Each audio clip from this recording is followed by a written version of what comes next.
Hello दोस्तों, कैसे हैं सब। तो चलिए, जैसे कि आप लोगों के साथ वादा किया था कि बहुत जल्द हम लेके आएंगे video solution of business mathematics and statistic. तो चलिए, लेकर आ गया हूं। स्टार्ट करते हैं, हर एक क्वेश्चन डिटेल में देखेंगे। क्लियर है? चलिए शुरुआत करते हैं। तो सबसे पहला क्वेश्चन देखते हैं बच्चों। पहला क्वेश्चन जो आप लोग का आया था वो ये क्वेश्चन था, ठीक है, और बहुत ही सिंपल क्वेश्चन था। क्वेश्चन में क्या बोला है? The age of two person are in the ratio 4:3। दो पर्सन के बीच में, ठीक है, क्या बोला है, जो रेशियो है उनका एज का वो क्या है, 4:3 है। आगे बोला if age of younger person is 8 years less than the other. अगर जो यंगर पर्सन है उसकी जो एज है वो 8 साल कम है किससे? अदर से, मतलब एल्डर से, है कि नहीं। Then the age of the elder person is, तो एल्डर पर्सन की जो एज है वो कितनी है? तो बिल्कुल शॉर्टकट तरीका बता रहा हूं, ध्यान दो। देखो ये रेशियो दे रखा है उन दोनों का एज का, तो ये 4:3 दे रखा है ना, लिखा है ना। The age of the two person are the ratio 4:3, तो वो मैंने लिख दिया। अब सबसे पहले देखो, ये हमने मान लिया 4 पार्ट है, ये 3 पार्ट है। अब डिफरेंस देखो इनका कितना आ रहा है। सर 4 - 3 करेंगे तो मेरे बच्चों 1 पार्ट का डिफरेंस आ रहा है। बट हमारा यहां पे कितना बोला है? 8 साल कम है। हमें क्या बोला है बच्चों? 8 साल कम है। तो कहने का मतलब इनका जो डिफरेंस आ रहा है बड़े का और छोटे में, वो क्या आ रहा है? 8 साल का डिफरेंस आ रहा है कि नहीं है? यस बच्चों। तो कहने का मतलब ये जो मैंने 1 पार्ट निकाला, ये 1 पार्ट कितने के बराबर है? सर ये 1 पार्ट है आपका 8 ईयर्स के बराबर मेरे बच्चों, बस कुछ नहीं। तो हमें बड़े वाले का बोला था, तो ये बड़े वाले के लिए, ये छोटे के लिए है ना। ये बड़ा 4 दे रखा है, तो ये बड़े का एज का पार्ट है, ये छोटे का एज का पार्ट है। तो बस इससे ये मल्टीप्लाई कर दोगे तो 4 8 क्या आ गया? सर 4 8 आपका 32 ईयर्स आ गया। तो एल्डर की एज कितनी हो गई? सर 32 साल। सिंपल है। और 8 3 24, और 24 किसकी एज हो गई? सर छोटे वाले की। तो देखो बिल्कुल शॉर्टकट था, इनका मैंने डिफरेंस निकाला, एक पार्ट का है। अब हमें बट यहां पे डिफरेंस 8 साल बोला है, तो एक पार्ट का मतलब क्या है? 8 ईयर्स, बस खत्म। तो हमने क्या कर दिया? 4 × 1 पार्ट करूंगा 4 ही आएगा, और 1 पार्ट किसके बराबर है? 8 साल के बराबर है। तो 8 × 4 32, और 3 है पार्ट, तो 3 पार्ट मतलब 3 × 1 3 होता है, और 1 पार्ट किसके बराबर है? सर 8 ईयर्स के, तो ये 24। और इनका डिफरेंस अगर देखोगे 32 और 24 का, तो कितना आ रहा है? 8 आ रहा है। ठीक है, यही आपका यहां पे बोला है। तो चलो क्वेश्चन हो गया, बहुत अच्छा क्वेश्चन था। अगला क्वेश्चन क्या बोला है मेरे बच्चों? बोला इफ 15 मेन वर्किंग 8 आवर्स, 15 लोग हैं जो 8 घंटे काम कर रहे हैं, a day can complete a piece of work in 25 days. 15 लोग एक काम को कर रहे हैं, 8 घंटे एक दिन में कर रहे हैं, और उस काम को कंप्लीट करने में 25 दिन लग रहा है। हमें बोला है फाइंड हाउ मेनी डेज, कितने दिन लगेंगे यदि 12 लोग होंगे, 10 घंटे काम कर रहे होंगे, ठीक है, उस काम को कंप्लीट करने के लिए। तो इसका सिंपल फॉर्मूला देखो क्या होता है। अगर मैं वर्क निकालूं, ठीक है, वर्क, तो इसका फॉर्मूला क्या है? सिंपल देखो, नंबर ऑफ वर्कर्स, ठीक है, मल्टीप्लाई जो नंबर ऑफ आवर्स है, ठीक है, मल्टीप्लाई नंबर ऑफ डेज जिसमें वो कंप्लीट हो रहा है। बस ये करो। तो यहां पे 2 बोला है, W1 अगर मैं बात करूं वर्क 1 के लिए, तो कितना थे? 15 वर्कर, कितने थे? 15 थे, मल्टीप्लाई आवर्स 8, और कितने दिन लग रहे हैं? 25। चलो ये पहला केस आ गया। दूसरे केस में क्या था? कितने लोग थे? 12, मल्टीप्लाई कितने आवर्स? सर 10, और डेज कितने? डेज नहीं पता, हमें वो डेज ही तो निकालना है, कितने डेज में कंप्लीट कर रहे हैं। बट काम क्या था? काम तो एक ही था, तो ये दोनों इक्वल कर देंगे हम लोग, क्योंकि बोथ वर्क है, सेम वर्क है, तो इसलिए ये इक्वल टू ये होगा। तो हम क्या लिख सकते हैं? तो सर सीधा सीधा 15 × 8 × 25, और ये इसके इक्वल है, तो इधर आ जाएगा 12 × 10 × डेज। तो हमें अब डेज निकालना है, तो डेज इक्वल टू क्या होगा? ये मल्टीप्लाई करेंगे और डिवाइड में ये आ जाएगा, बस करो, क्या दिक्कत है। देखो कितना सिंपल तरीके से बता रहा हूं। तो ये मेरे बच्चों 15 मल्टीप्लाई बाई 8 मल्टीप्लाई बाई 25 और डिवाइड बाई ये नीचे आके 120 हो जाएगा। 120 इज इक्वल टू, तो ये 25 आ जाएगा बच्चों। कितने डेज आ जाएगा? 25 डेज, जो कि ऑप्शन आपका क्या है? सी है ना, इजी। चलो अगला क्वेश्चन देखो क्या है। क्वेश्चन नंबर 3, बहुत सिंपल क्वेश्चन है, ये आप लोगों ने कर रखा है। Mean proportional between this and this. अगर दो आपको नंबर गिवन है या दो टर्म्स गिवन है, अगर आपको बोला है मीन प्रोपोर्शनल निकालने के लिए उनके बीच में, तो सीधा सीधा क्या समझाया था मैंने, पढ़ाया था ना कल से वीडियो में, कि इन दोनों को क्या करना है? मल्टीप्लाई करना है और इसका स्क्वायर रूट कर दो बस।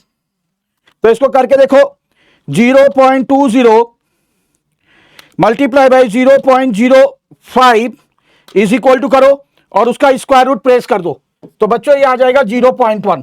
तो इसका करेक्ट आंसर है ऑप्शन ए, दैट इज 0.1। चलिए देखो, जबरदस्त क्वेश्चन, और शायद ये क्वेश्चन मैंने करा रखा है कई बार। तो हमारे 3 क्वेश्चन हो गए हैं, अब आ रहे हैं हम चौथे क्वेश्चन पर। क्वेश्चन नंबर 4 क्या बोला है मेरे प्यारो? बोला अ पर्सन डिपोजिटेड ₹1000, कितना जमा कर रहा है? 1000 रुपए बैंक में, 4% पर एनम सिंपल इंटरेस्ट बोला है। What will be the amount after 10 years? तो 10 साल के बाद कितना अमाउंट मिलेगा? तो हमें सिंपल इंटरेस्ट के केस में अमाउंट का फॉर्मूला क्या होता है मेरे बच्चों? Amount is equal to sir principal plus simple interest होता है कि नहीं है सर? पी का पी, सिंपल इंटरेस्ट को हम क्या लिख सकते हैं? P multiply by R multiply by T divide by 100 लिख सकते हैं बच्चों। Yes sir. प्रिंसिपल हमारा कितना गिवन है? 1000। ठीक है, इधर अगर करते हैं तो प्रिंसिपल है 1000 मल्टीप्लाई, रेट कितना है बच्चों? 4%। टाइम कितना बोला है? 10 ईयर्स, और अपॉन में 100। बस इसे सॉल्व करो, आपका अमाउंट आ जाएगा। तो देखो इसको सॉल्व करो, क्या है? 1000 मल्टीप्लाई बाय 4, फिर मल्टीप्लाई बाय 10 और डिवाइड बाय 100। ठीक है, और प्लस कर दो 1000, प्लस कर दिया 1000 इज इक्वल टू 1400। तो ऑप्शन बी जो है ये करेक्ट है। तो अमाउंट कितना हो जाएगा? 1400, 1400 जो है वो आपका अमाउंट मिलेगा आफ्टर 10 ईयर्स। चलो 4 क्वेश्चन हो गए। 5वें क्वेश्चन पे देखो क्या बोला है। अच्छा क्वेश्चन है, हो सकता है काफी बच्चों को थोड़ा सा इसमें मुश्किल का सामना करना पड़ा हो, कोई दिक्कत नहीं। देखो ये क्वेश्चन कैसा होना था मेरे बच्चों। 5वां नंबर क्वेश्चन बोला है अ sum of ₹10,000 deposited, compound interest बोला है बच्चों, बिकम्स डबल आफ्टर 5 ईयर्स। बोला है अगर हम 10,000 जमा कर रहे हैं, है ना, कंपाउंड इंटरेस्ट के तौर पे, ठीक है, लिखा है एज पर कंपाउंड इंटरेस्ट, तो वो पैसा डबल हो जाएगा 5 सालों में। बोला आफ्टर 20 ईयर्स, बोला 20 सालों के बाद वो पैसा कितना मिलेगा? तो मतलब क्या? हाँ सर अमाउंट बोला है ना, अमाउंट निकालने बोला है। तो अमाउंट देखो, ये फॉर्मूला क्या होता है बताओ, खुद सोचे। अमाउंट आपका ये है, तो सम ऑफ, अच्छा पहला केस देखो, हमें निकालना क्या है कि 20 साल बाद कितना हो जाएगा? 5 साल बाद तो ये 10,000 क्या होगा? डबल होगा। पहले अमाउंट का फॉर्मूला लिखते हैं, P 1 plus R upon 100 to the power n। अब यहां पे क्या बोला? पहले केस में हमें क्या बोला? यहां तक पढ़िए बस। बोला कुछ पैसा था 10,000, ये क्या है सर? प्रिंसिपल है 10,000। ठीक है, ये क्या हो जाता है? डबल हो जाता है। तो अमाउंट कितना हो गया? 10,000 का डबल सर ये हो गया 20,000। ठीक है, डबल हो गया।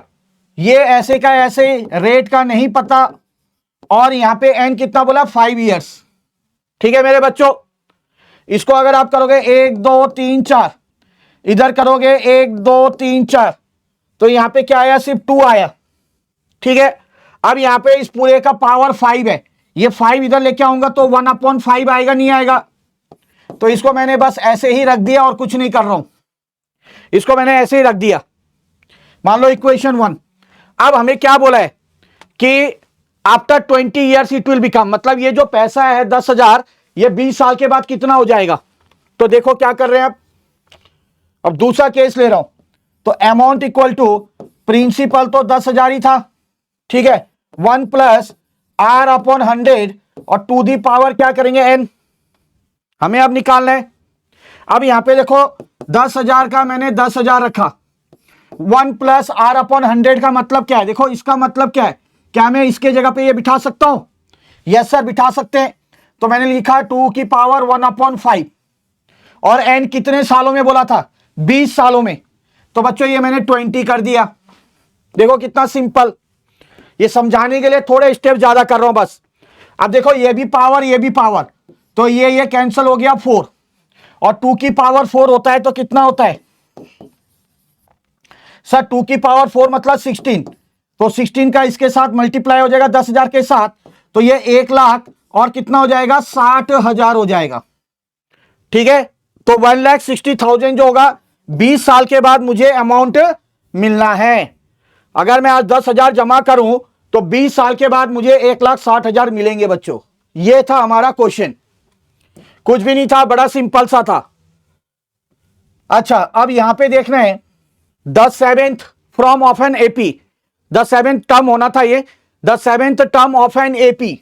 अगर मैं बात करूं 7th टर्म, अच्छा ये देखो आपको एपी में ऑलरेडी बोल दिया है, तो 7th टर्म मतलब A7 कैसे निकलता है बच्चों, A प्लस 6D, A का मतलब फर्स्ट टर्म क्या है 2 प्लस 6 का 6 इंटू डी का मतलब कॉमन डिफरेंस, इनके बीच में डिफरेंस कितने का है, 5 से 2 गया 3, पॉजिटिव में होगा ध्यान रखना। तो 6 3 18 और 18 प्लस 2 कितना हो जाएगा 20। तो मेरे बच्चों इसका जो करेक्ट आंसर होगा ऑप्शन सी होगा, दैट इज 20। ये हमारा क्वेश्चन नंबर 6 हो चुका है। नेक्स्ट आते हैं हम लोग क्वेश्चन नंबर 7 पर। यह है मेरे बच्चों क्वेश्चन नंबर 7, क्या बोला है, find 8th term of the series, हमें 8th टर्म निकालना है। बट यहां पे ये नहीं बोला है क्या ये एपी में है या जीपी में है। तो बच्चों अगर 64 माइनस 128 करोगे और 32 माइनस 64 करोगे तो ये दोनों केसेस में डिफरेंस अलग अलग आएगा। करके देखो 64 minus 128 is equal to minus 64 आ रहा है, और अगर 32 माइनस 64 करोगे तो बच्चों माइनस 32 आ रहा है, तो ये एपी में नहीं है, तो ये जीपी में है। जीपी में कैसे चेक करते हैं, 64 डिवाइड बाय 128 करके देखो, 64 डिवाइड बाय 128 0.5 आ रहा है, और इधर करेंगे अगर हम, ठीक है, तो यहां पे हमने क्या किया, अब इसका रेशियो अगर निकालते हैं तो कैसे हो जाएगा, 32 डिवाइड बाय 64 ये भी आ रहा है 0.5, ठीक है बच्चों, ये भी आ रहा है हमारा 0.5 ही आ रहा है, तो इसका मतलब ये जीपी में था। अब जीपी में जब 8th टर्म निकालने बोलते हैं तो क्या होता है फॉर्मूला, ARn-1 ये होता है फॉर्मूला। और यहां पे अगर मैं बात करूं n, तो कौन सा टर्म बोला था हमें, 8th टर्म, तो 8 माइनस 1 करेंगे तो 7 हो जाएगा, सीधा सीधा 7 हो जाएगा। a मतलब फर्स्ट टर्म कितना है 128, r क्या है, r ये जो हमारा कॉमन रेशियो आया कितना आया सर 0.5, और इसकी पावर कितनी है 7। अब इसको सॉल्व करो बच्चों, कैसे करेंगे, तो 0.5, ठीक है, मल्टीप्लाई इक्वल किया तो समझा रखा है स्क्वायर, और एक बार इक्वल दबाया तो टू दी पावर क्यूब हो जाएगा, मतलब इक्वल दबाया to the power 4, to the power 5, to the power 6, to the power 7 हो गया। अब आ गया, अब इसको 128 के साथ मल्टीप्लाई करना है, तो मल्टीप्लाई बाय 128 करेंगे तो इसका आंसर 1 आएगा पॉजिटिव में, जो कि ऑप्शन डी है, ठीक है, क्योंकि यहां पे हमारा 64 अपॉन 128 ये किस में आएगा, पॉजिटिव में ही आएगा, है कि नहीं है। तो बच्चों इसका करेक्ट आंसर ऑप्शन डी होगा, दैट इज 1। कुछ नहीं था, बिल्कुल सिंपल सा क्वेश्चन था। अगला क्वेश्चन देखते हैं आप लोग के सामने, यह है हमारा क्वेश्चन नंबर 8। क्वेश्चन नंबर 8 बोला है A takes 4 hours to cover a distance 80 kilometre. A क्या करता है, 4 घंटे लेता है, ठीक है, कितना डिस्टेंस कवर करने के लिए, 80 किलोमीटर डिस्टेंस कवर करने के लिए, जबकि जो बी है वो 5 घंटे लेता है सेम डिस्टेंस को कवर करने के लिए। तो हमें अब क्वेश्चन में पूछा है how much distance would A cover more than be in 15 hours. तो जो ए है वो बी से कितना ज्यादा डिस्टेंस कवर कर रहा है 15 घंटों में, वो बताना है। तो देखो यहां पे दो केस ले लो, बड़ा सिंपल, एक ए का केस, एक बी का केस। ठीक है, ए के लिए पहले देखो ये आपको क्या पता है, टाइम पता है और ये डिस्टेंस पता है, तो इसकी स्पीड निकाल लो। स्पीड इक्वल टू क्या होता है, डिस्टेंस अपॉन टाइम। तो डिस्टेंस है 80 और टाइम है 4, तो इसको करेंगे 20 आ गया, 20 किलोमीटर पर आवर, ये हमारी इसकी स्पीड आ गई। ठीक है, बी के केस में अगर स्पीड देखें तो डिस्टेंस क्या बोला था, सेम है, तो मतलब 80 है। टाइम इधर क्या बोला है 5 आवर, तो यहां पे 16 आ गया, 16 किलोमीटर पर आवर। बट अब हमें क्या निकालना है, डिस्टेंस निकालना है। अब हमें ये टाइम पता है 15 घंटे में और मुझे स्पीड भी पता है। ठीक है, टाइम भी पता है, स्पीड भी पता है, तो मेरे बच्चों इसका डिस्टेंस निकालो, कितना आएगा। आप लोगों को पता है speed equal to distance upon time, तो यहां से अगर क्रॉस मल्टीप्लाई करें तो distance is equal to speed into time होगा, नहीं होगा। बस बच्चों वही करना है। तो स्पीड है हमारा 20 इंटू टाइम कितने घंटे में देखना था, 15 घंटे में, तो ये तो आ जाएगा हमारा 15 टू 30, 300 किलोमीटर। ठीक है बच्चों, इधर डिस्टेंस अगर निकालें तो कितना आएगा, स्पीड है हमारा 16 और टाइम कितना है 15 बोला था, 15 आवर्स। तो अगर मैं 16 इंटू 15 करूं तो 240 किलोमीटर आया। तो आप खुद सोचो, इसका इतना आया ए का और बी का इतना आया, तो ए जो है बी से कितना ज्यादा है, वो 240 है, ये 300 है, तो 60 किलोमीटर ज्यादा कवर कर रहा है, 60 किलोमीटर ज्यादा कवर कर रहा है मेरे बच्चों। क्लियर है। तो कुछ भी नहीं था क्वेश्चन में, बड़े सिंपल क्वेश्चन थे। अब यहां पे 8वां हो गया हमारा क्वेश्चन नंबर 9। क्या कह रहा है, if P and Q are two sets then P delta Q क्या होगा।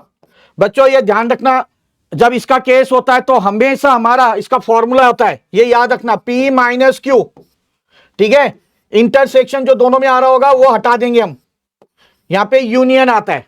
ठीक है, ये इसका फॉर्मूला है जो कि आपका ऑप्शन सी है बच्चों। ठीक है, पूरा कंसेप्ट वीडियो में बता रखा है। यूनियन सॉरी इंटरसेक्शन हट जाएगा, जो कॉमन वाला पार्ट है वो हट जाएगा वहां से। अब देखो यहां पे अच्छा क्वेश्चन दे रखा है आपको, दो सेट्स, अच्छा ए बी सी 3 सेट्स दे रखा है, ये ए, ये बी, ये सी। तो बोला है हमें निकालने क्या, A union B intersection C. तो सबसे पहले बी इंटरसेक्शन सी निकालो। बी इंटरसेक्शन सी का मतलब बी और सी में जो कॉमन आ रहा है, तो मेरे बच्चों बी और सी में क्या कॉमन आ रहा है, बी और सी में कॉमन आ रहा है, एक तो आ रहा है 2, यहां भी 2 है, और एक आ रहा है यहां 5, यहां भी 5 है, तो बस दो ही टर्म आ रहे हैं, एक 2 और 5 कॉमन आ रहा है। ठीक है, और ए के अंदर क्या है 2 4 6 है। अब ए का यूनियन करना है किसके साथ, बी इंटरसेक्शन सी के साथ। और यूनियन का मतलब क्या होता है, मतलब ए का यूनियन बी इंटरसेक्शन सी के साथ। ये मेरा बी इंटरसेक्शन सी है, ये मेरा ए है, तो मुझे इस वाले में और इस वाले में देखना है। ठीक है, तो यूनियन का मतलब होता है जो कॉमन है वो तो ले लेना है, उसके अलावा जो बच जाएगा वो भी लेना है, वो होता है यूनियन। तो कॉमन देखो 2, इधर भी 2 हो गया, और कोई कॉमन है नहीं है, तो कॉमन नहीं है, तो इधर बचा है 4, 6 बचा है, तो इधर ले लो 4, इधर 6 और इधर एक 5 बचा हुआ है। बस ये इसका आंसर आ जाएगा 2 4 6 5, या आप 2 4 5 6 भी कह सकते हो। तो ऑप्शन ए जो है ये आप लोग का बिल्कुल करेक्ट है। ठीक है मेरे बच्चों, तो ये था हमारा क्वेश्चन नंबर क्या, क्वेश्चन नंबर 10। तो चलो 10 क्वेश्चन हमने कर लिए हैं अच्छे से। अगला क्वेश्चन आते हैं बच्चों, बड़ा सिंपल क्वेश्चन है, ध्यान से देखो। क्वेश्चन नंबर 11 आप लोगों ने करा है इंडिसेस में। अगर बोला है 3 की पावर 2x प्लस 4 है इज इक्वल टू 3 की पावर 3x है। मैंने आप लोग को पढ़ाया था, याद करें। अगर मेरे बच्चों a की पावर m है इज इक्वल टू a की पावर n है, अगर ये बेस बेस सेम है तो पावर पावर भी इक्वल होता है। तो यहां पे 3 3 बेस सेम है, तो ये पावर इक्वल होगा। तो 2x plus 4 is equal to 3x, 2x इधर जाएगा तो 3x माइनस हो जाएगा, ये 2x माइनस हो जाएगा। 3x माइनस 2x क्या होता है, x ही होगा, और इधर क्या रहेगा, सिर्फ 4, और मुझे x की ही वैल्यू फाइंड आउट करनी बोली है। तो इसका मतलब x की वैल्यू जो आएगी वो ऑप्शन डी आएगा, दैट इज 4। ठीक है, चलो जी, बहुत बढ़िया। ये क्वेश्चन थोड़ा जबरदस्त क्वेश्चन है।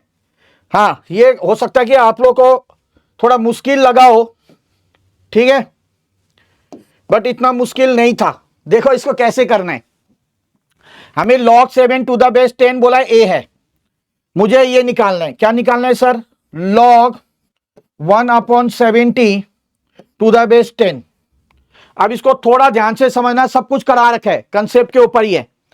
क्या मैं इसको ऐसे लिख सकता हूं, यहां पे मैंने log लिखा, यहां पे 10 लिखा, मैंने देखा यहां पे 7 है और यहां पे 10 है।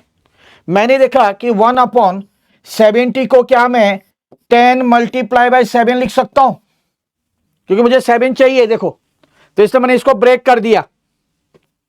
ठीक है मेरे बच्चों, इसको मैंने क्या लिखा, इसको मैंने ब्रेक कर दिया।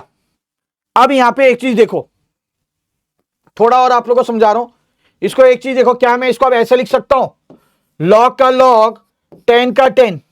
अब ये 10 ऊपर ले जाऊंगा तो यहां पे क्या हो जाएगा, देखो खुद, 10 की पावर -1 हो जाएगा, और मल्टीप्लाई बाय 7 है, और मल्टीप्लाई बाय 7 को भी अगर मैं ऊपर ले जाऊंगा तो 7 की पावर -1 हो जाएगा।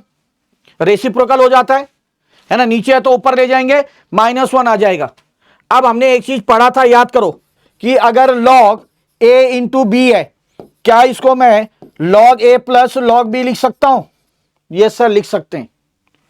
ठीक है ना, तो अब देखो यहां पे मैंने log, यहां पे 10, ये -1 क्या, यहां पे ये रखा, ठीक है, प्लस log 7 -1, यहां पे ये 10 रखा। ठीक है, क्लियर है बच्चों। अब खुद देखो क्या कर सकते हो। अगर मैंने आपको कहा था कि log यहां भी a और यहां भी a सेम है तो 1 आता है, तो देखो log 10 इधर भी 10, तो ये 1 आ जाएगा। बट उससे पहले क्या करना है, ये पावर में जो -1 है इसको आगे लाना है। इसके आगे एक फॉर्मूला था log a to the power b, तो b मैंने क्या कहा था, पहले आ जाता है और ये log a हो जाएगा। ये सारी चीजें समझा रखी है। तो देखो ये -1 आगे ला रहे हैं, तो ये -1 लिखने की जरूरत नहीं है, हटा दो। तो सिर्फ क्या रह जाएगा, अब log यहां भी 10 यहां भी 10, ये सेम रह जाएगा। तो इसका आंसर क्या आता है, 1 आता है। ये समझाया था, a होगा तो यहां पे 1 आएगा। उसी तरीके से मेरे बच्चों, ये -1 है पावर में, ये भी आगे आ जाएगा तो ये माइनस हो जाएगा।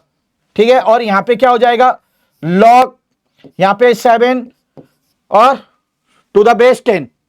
अब देखो ये इसकी हमें वैल्यू पता है, अगर आप देखें -1 माइनस इसकी वैल्यू हमें पता है कि log 7 टू द बेस 10, ये देखो log 7 टू द बेस 10 दे रखा है, क्या इसकी वैल्यू a है ना, इसकी वैल्यू क्या है, a है। तो बस इसके जगह पे हमने क्या ले लिया, a ले लिया, दोनों से माइनस माइनस कॉमन ले लिया, तो ये 1 प्लस a आ गया। ठीक है, तो -1 प्लस a जो है वही आपकी क्या है, इसकी वैल्यू है, यही तो निकालना था। ठीक है, तो -1 प्लस a जो कि आपका ऑप्शन सी है। कौन सा है, ऑप्शन सी। तो बहुत जबरदस्त क्वेश्चन था, अच्छा क्वेश्चन था। तो समझाने के लिए थोड़ा ये सारे स्टेप्स आप लोग को एक बार रिकॉल करानी पड़ी। ये क्वेश्चन बहुत जबरदस्त क्वेश्चन है, और ये क्वेश्चन मैंने सीए फाउंडेशन में भी कराया। जब देखो बहुत सारे लॉग इस तरीके से दिए हो, जैसे ये log 2, फिर यहां पे दे रखा है log 3, फिर यहां पे दे रखा है log बेस में, ये सब बेस में, ये x, ठीक है, और इज इक्वल टू 1 है। तो बच्चों इस केस में क्या करना होता है, समझाया था। सबसे पहले देखो ये 2 है, इधर से जाना है, ये इसकी पावर ये इसकी पावर ऐसे जाएगा।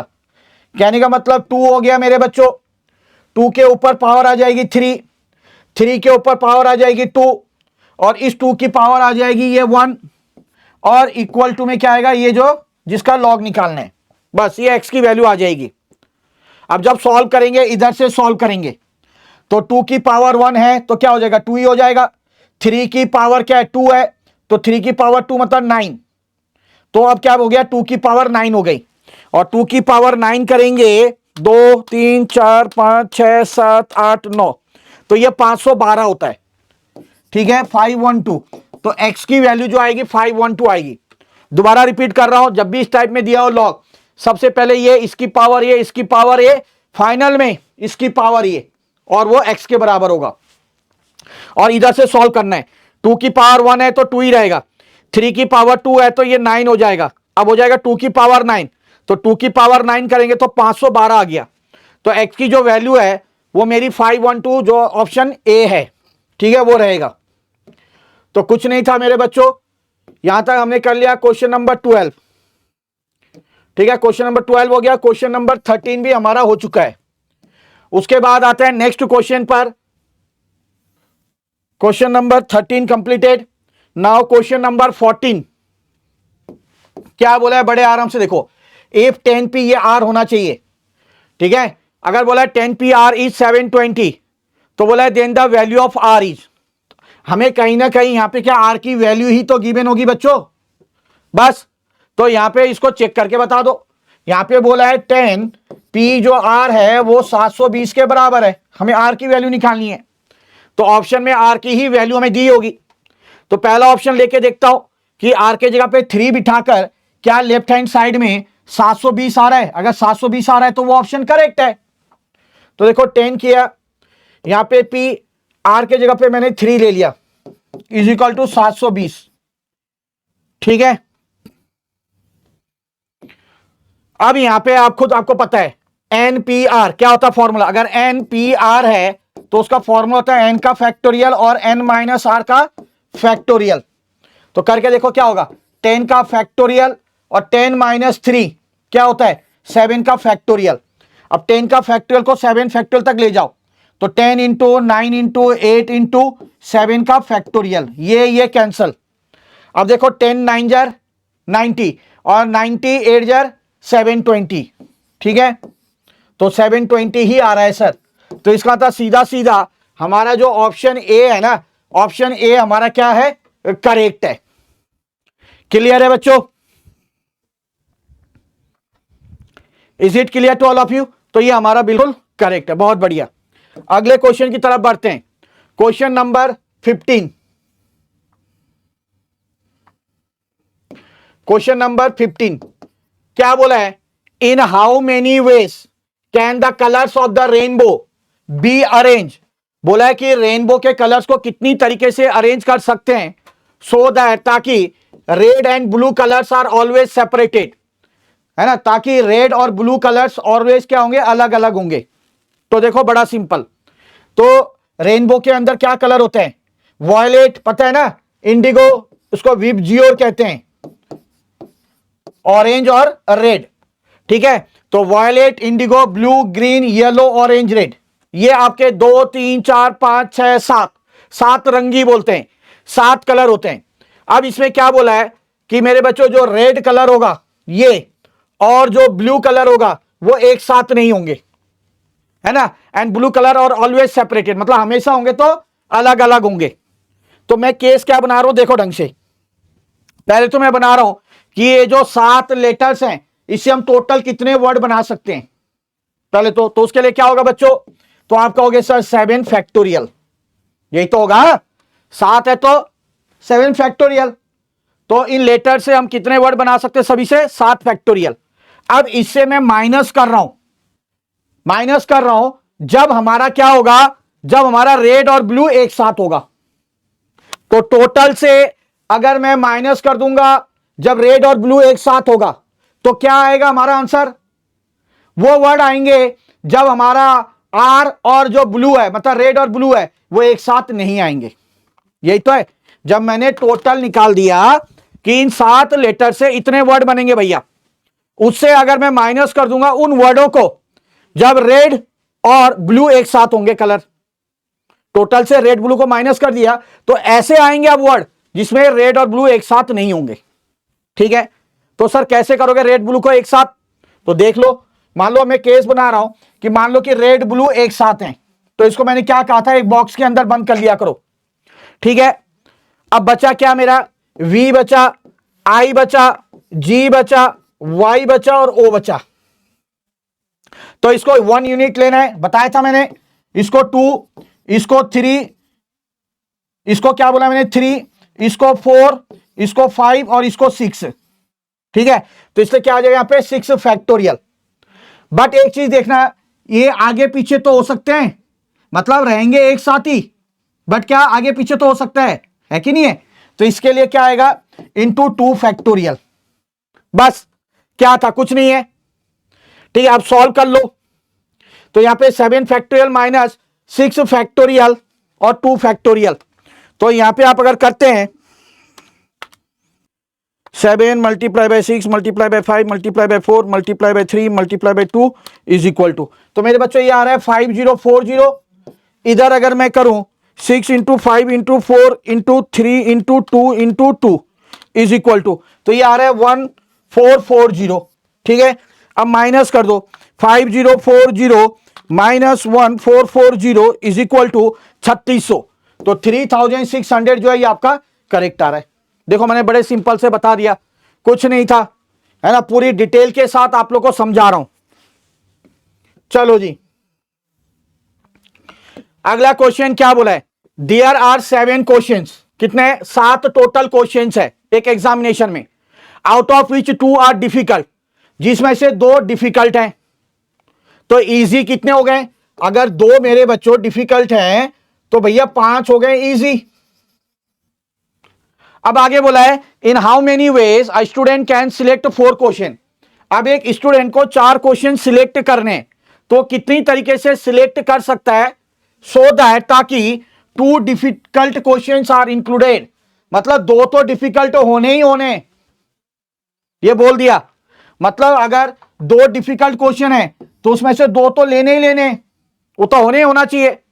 तो बाकी बचा क्या, 5 क्वेश्चन इजी। तो इसमें से अब कितने सिलेक्ट करेंगे? इसमें से 2 ही करेंगे, क्योंकि 2 तो ये तो होना ही होना है। तो 2 मैंने डिफिकल्ट से किया और 2 मुझे इजी से कर लिया मैंने, तभी ये 2 2 4 आ गया। ठीक है, बस आपको पता है एनसीएन, ध्यान रखना, एनसीएन मतलब यहां पे सेम है, तो इसका आंसर 1 होता है। तो मेरे बच्चों ये 1 हो गया। ठीक है, और 5C2 ये आपको फॉर्मूला पता है एनसीआर का, एन का फैक्टोरियल, आर का फैक्टोरियल, एन माइनस आर का फैक्टोरियल। ठीक है, तो ये इंटू का इंटू, ये सॉल्व करोगे तो ये 10 आएगा मेरे बच्चों। तो जो फाइनल आंसर आएगा वो आपका ऑप्शन बी आएगा, दैट इज 10। ठीक है, तो कुछ भी नहीं था, ये क्वेश्चन था हमारा 16th वाला। अगला आते हैं बच्चों हम क्वेश्चन नंबर 17 पर। क्वेश्चन नंबर 17 क्या है देखते हैं। बोला the roots of the equation x square minus 5x plus 6 is equal to 0। Roots का मतलब क्या होता है, एक्स की वैल्यू। ठीक है, बस तो कुछ नहीं करना है, x square minus 5x plus 6 is equal to 0। Middle term split करो, देखो यहां पे 6 है, यहां पे कुछ नहीं है, 1 है। बस इसको ब्रेक करके ऐड सब्ट्रैक्ट करके ये बीच का लाना है। तो देखो इसको एक्स स्क्वायर किया, 6 का मतलब 3 इंटू 2 6 होता है, तो मैंने माइनस 3x माइनस 2x कर दिया, तो ये देखो 5x आ जाएगा माइनस में, प्लस 6 का प्लस 6 इक्वल टू का 0। इन दोनों से कॉमन ले x आएगा, इधर आ जाएगा x माइनस 3, इधर से माइनस 2 कॉमन ले रहा हूं, इधर आएगा x माइनस 3 और इज इक्वल टू में 0। ठीक है मेरे बच्चों, अब नेक्स्ट देखो क्या आएगा, इधर आ गया एक x माइनस 3, मतलब इन दोनों से कॉमन, बाहर क्या रहा, ये x minus 2 is equal to 0। तो x की वैल्यू एक बार क्या आएगी, माइनस 3 है तो उधर जाएगी तो क्या होगा, पॉजिटिव 3 आएगा, और x की वैल्यू एक बार क्या आएगा, माइनस 2 है तो उधर जाएगा तो पॉजिटिव 2 आएगा। तो x की वैल्यू 3 और 2 आएगी मेरे बच्चों। ठीक है, तो ऑप्शन डी जो है, ऑप्शन डी आप लोग का बिल्कुल करेक्ट है। ठीक है, तो ये 17 क्वेश्चन हो गए आप लोग के। उसके बाद आते हैं क्वेश्चन नंबर 18 पर। क्वेश्चन नंबर 18 बोला है if the sum of 2 roots, sum of 2 roots बोला है किसका, क्वाड्रेटिक इक्वेशन का, ये पूरा क्वाड्रेटिक इक्वेशन है। तो सम ऑफ 2 रूट्स कितना देखा है, -1 दे रखा है। सम ऑफ 2 रूट्स मतलब अल्फा प्लस बीटा, ये मेरे बच्चों -1 दे रखा है। और हमें पता है सम ऑफ रूट्स क्या होता है सर, -b अपॉन a होता है। बस ये दे रखा है -1।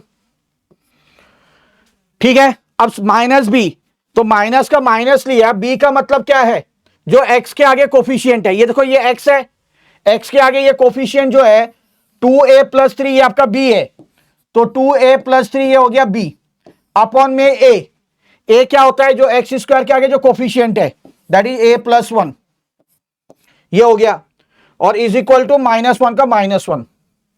ठीक है, हमें यहां पे ए की वैल्यू बोली है, निकालो बच्चों क्या दिक्कत है। अब माइनस से इसको ओपन कर देंगे तो -2a और -3, इसे करेंगे तो -a -1 ही हो जाएगा। अब ये -2a इधर, ये इधर आएगा +a, ये -1 इधर जाएगा +3। ठीक है, तो यहां पे क्या हो जाएगा, -a हो जाएगा और यहां पे 2 हो जाएगा, तो a की वैल्यू जो आएगी -2 आएगी। ठीक है, तो a की जो वैल्यू आएगी बच्चों that will be your -2, that is option C. ठीक है, यही आएगा, सिंपल था, देखो कुछ नहीं है, इससे मैंने खोल दिया।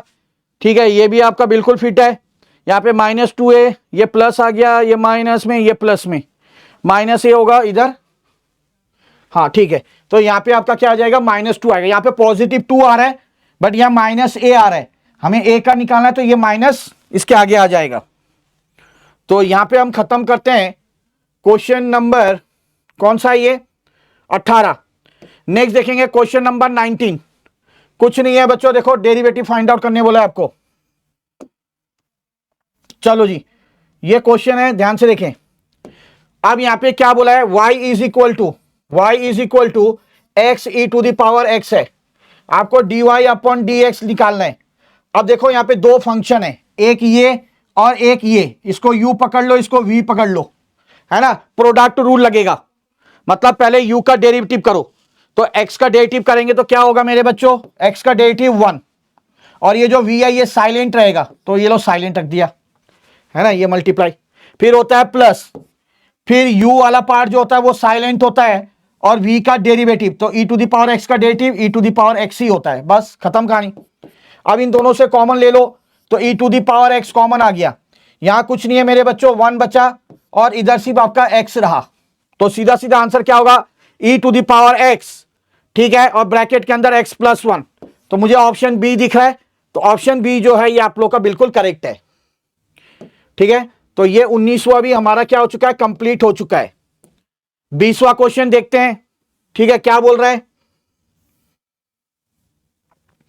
क्वेश्चन नंबर 20 बोला है इफ कॉस्ट फंक्शन, ये सी एक्स मतलब कॉस्ट फंक्शन है, and R x be the cost function, और ये रेवेन्यू फंक्शन है respectively, break even point can be found out when x being the output, x क्या है, आउटपुट है, तो बोला है क्या, ब्रेक इवन पॉइंट कब होगा, है ना, कॉस्ट फंक्शन मतलब क्या, जो इनपुट पे जो खर्चा हो रहा है, और रेवेन्यू क्या, जो बेचकर आया, तो जो कॉस्ट जो लगा और जो आया, जब ये दोनों ही इक्वल होते हैं, मतलब कॉस्ट फंक्शन और रेवेन्यू फंक्शन जब दोनों इक्वल होते हैं बच्चों, तो उस पॉइंट को हम कहते हैं ब्रेक इवन पॉइंट।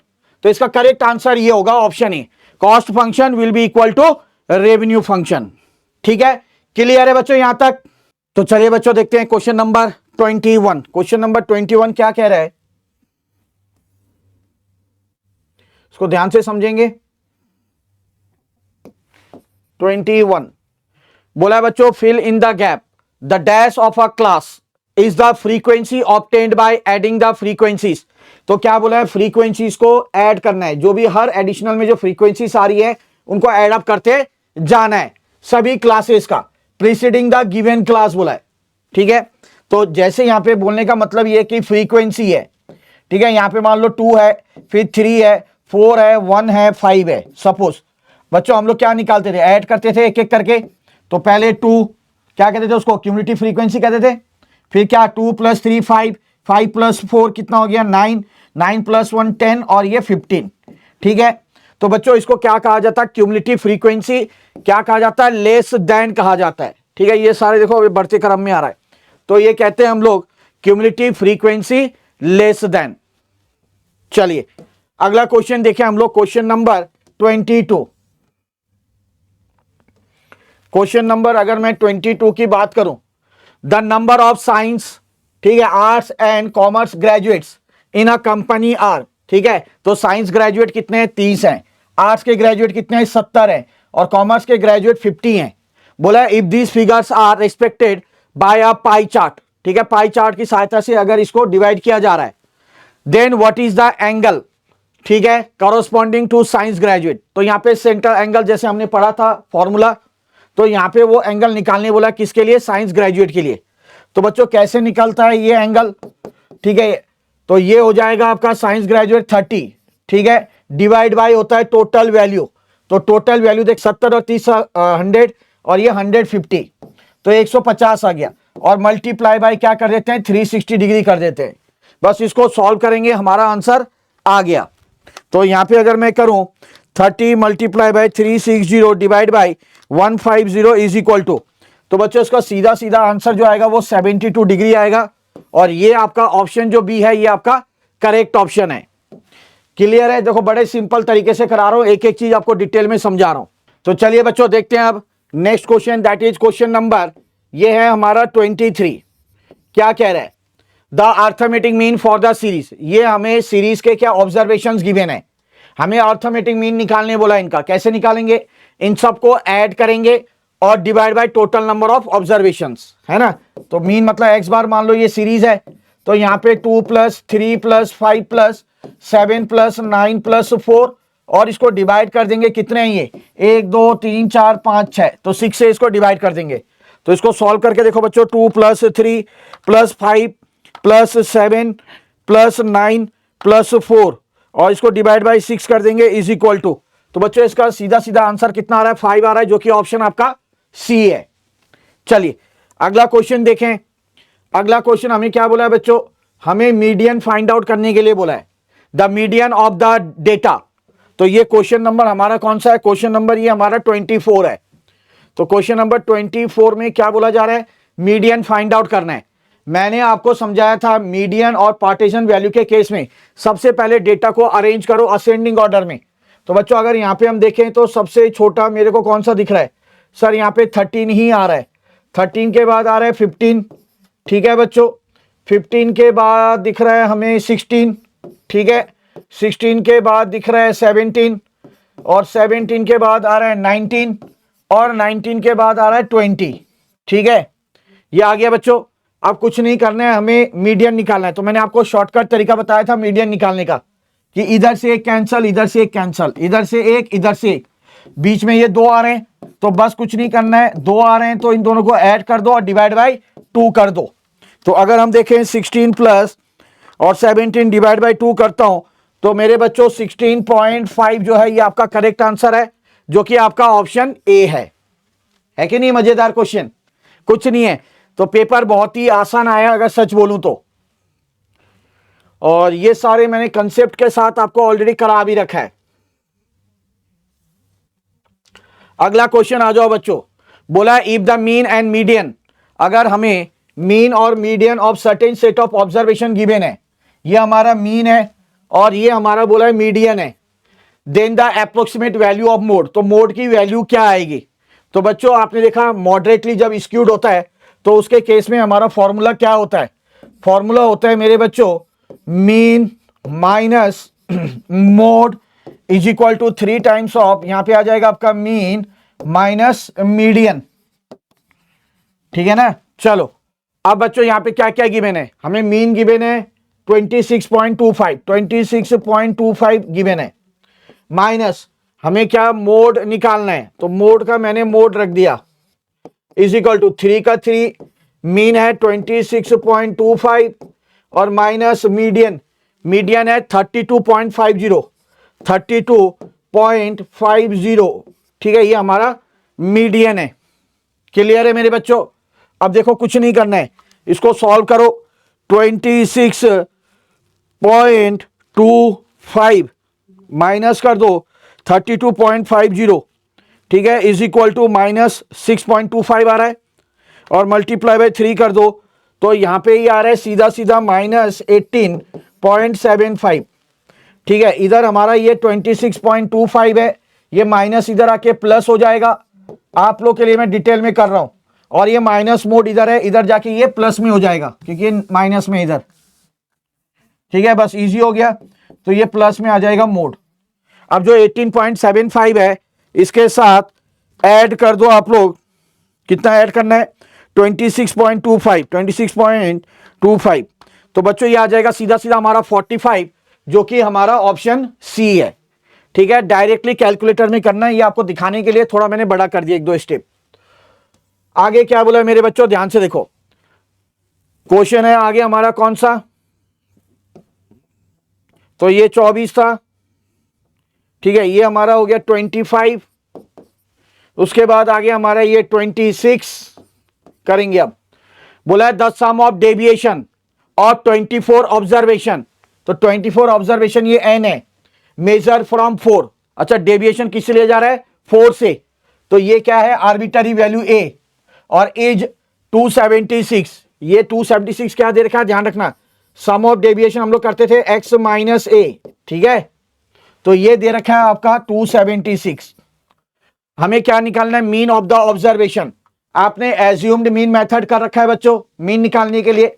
तो उसका फॉर्मूला क्या होता है बताइए, ए प्लस समेशन एक्स माइनस ए करते हैं हम लोग, और इसको डिवाइड बाय क्या कर देते हैं, एन कर देते हैं, याद है। तो ए हमारे पास क्या है बच्चों, 4 है। समेशन एक्स माइनस ए हमारे पास 276 है। एन मेरे पास कितना बोला है, 24। बस खत्म।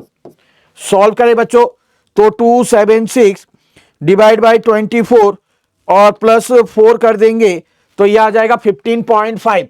तो 15.5 जो है इसका करेक्ट आंसर है, जो कि ऑप्शन बी है। तो यहां पे हमारा समाप्त होता है क्वेश्चन नंबर 26। तो चलिए बच्चों नेक्स्ट क्वेश्चन देखते हैं। नेक्स्ट क्वेश्चन क्या है हमारा, क्वेश्चन नंबर 27। अब मैं अगर क्वेश्चन नंबर 27 की बात करूं तो क्या बोला है, the arithmetic mean of 100 observation is 40। ठीक है, 100 ऑब्जर्वेशन है जिसका अर्थमेटिक मीन 40 है बोला है। लेटर ऑन बाद में ये पता चला, it was found that the 2 observations 52 and 28 were wrongly copied as 44 and 86। Confuse मत होना बच्चों, यहां पे बोला है 52 28 होना चाहिए था, बट 2 गलत नंबर आ गए। क्या, एक 44 गलती से आ गया और एक 86 आ गया। हमें अब करेक्ट मीन निकालना है। बच्चों आराम से समझो, हमें पता है मीन का फॉर्मूला क्या होता है, sir submission x upon n होता है। अब हमारे पास दे रखा है मीन कितना, 40। ठीक है, ये कितना दे रखा है, 100 सब्मिशन एक्स। तो अगर मैं सब्मिशन एक्स की बात करूं तो मेरा 4000 आएगा बच्चों। Yes sir.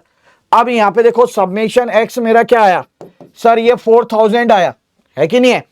अब यहां पे ये टोटल है, बट इस टोटल में 2 नंबर गलत आ गए। क्या क्या, एक आया 44 जिसे माइनस करना पड़ेगा, और एक आया 86।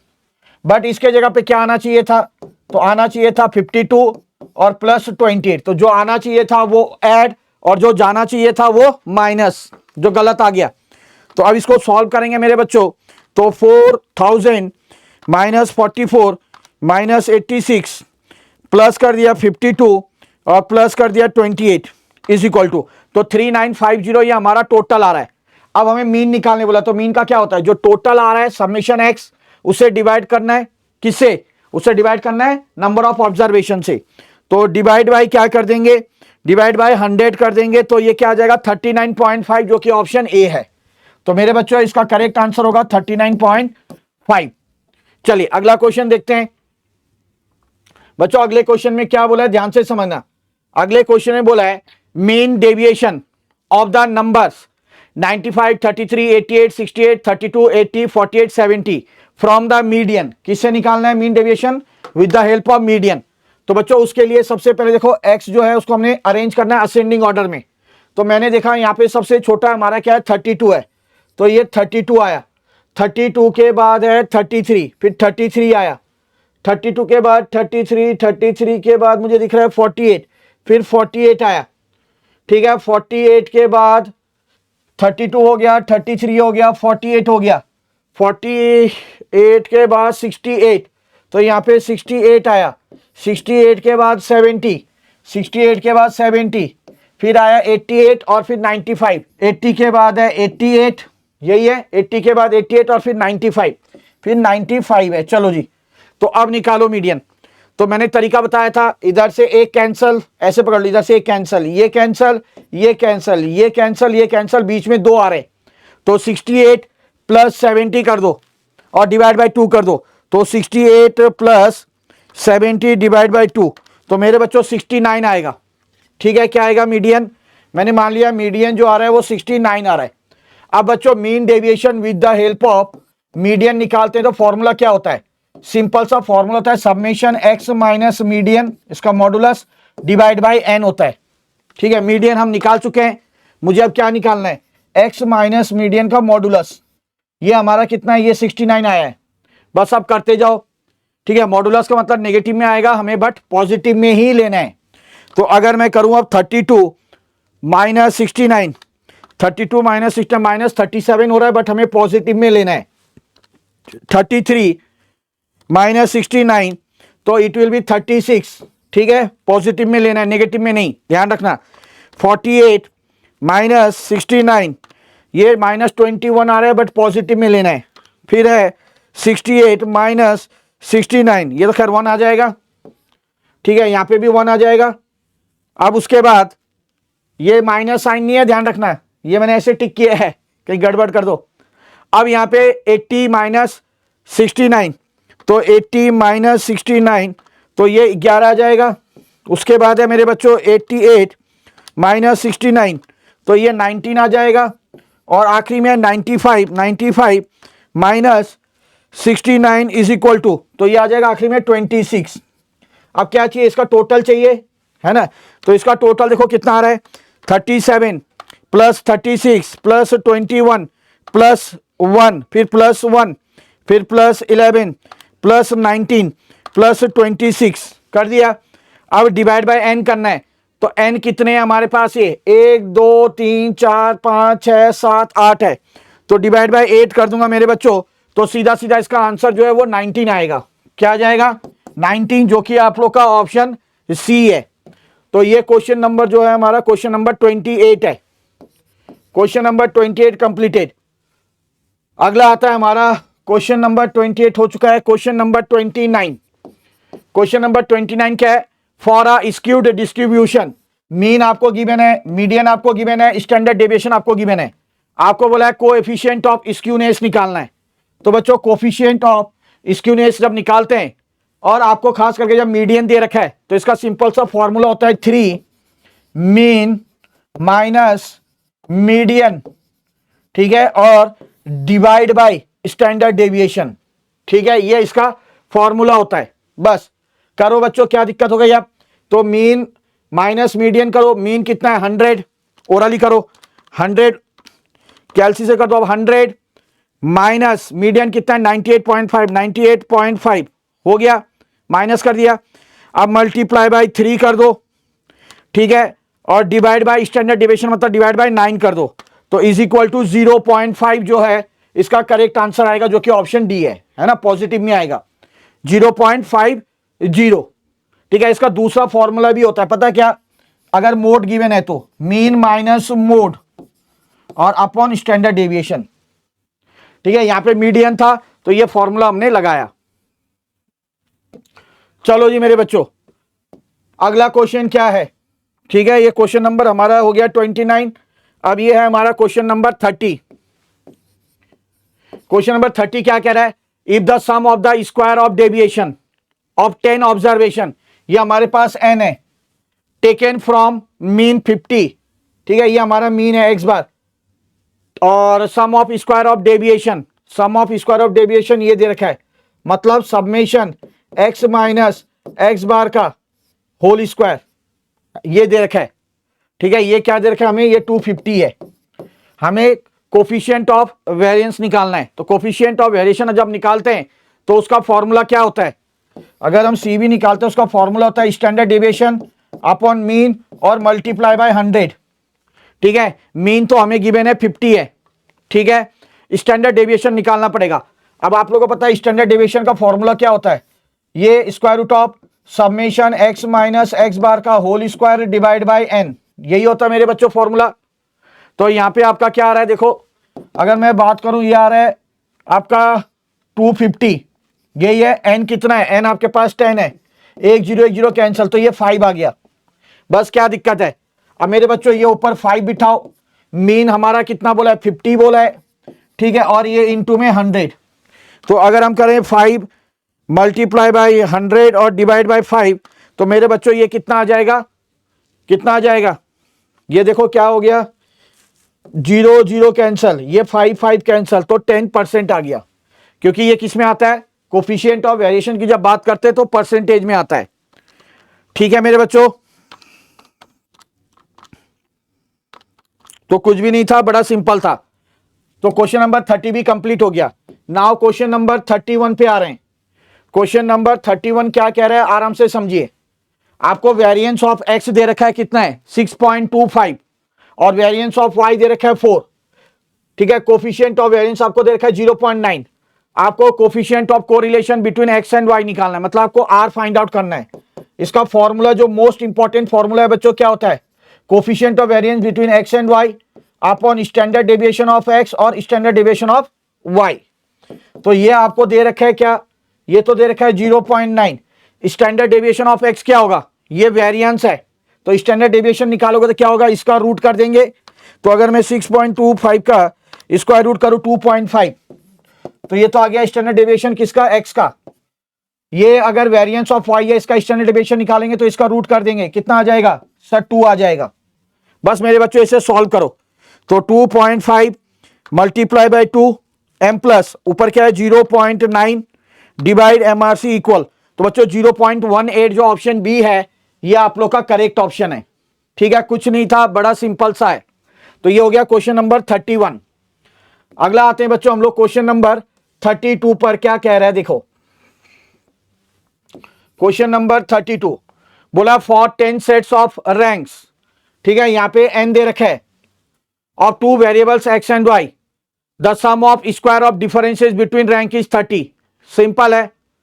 ठीक है, यहां पे क्या दे रखा है, sum of square of differences, मतलब सबमिशन डी स्क्वायर जो है वो 30 दे रखा है। एन आपको गिवन है, find the rank correlation coefficient. तो बच्चों आप लोग का याद होगा स्पेयरमैन्स रैंक कोरिलेशन निकालते थे हम लोग, क्या होता था फॉर्मूला, 1 - 6 सबमिशन डी का स्क्वायर अपॉन में एन का स्क्वायर और -1, बस करो। तो 1 - 6 इंटू ये आपका 30 गिवन है, एन आपको क्या बोला है, एन आपका 10 है, तो एन 10 है तो 10 का स्क्वायर 100, 100 - 1 कितना हो गया 99, और 99 इंटू 10 990, बस।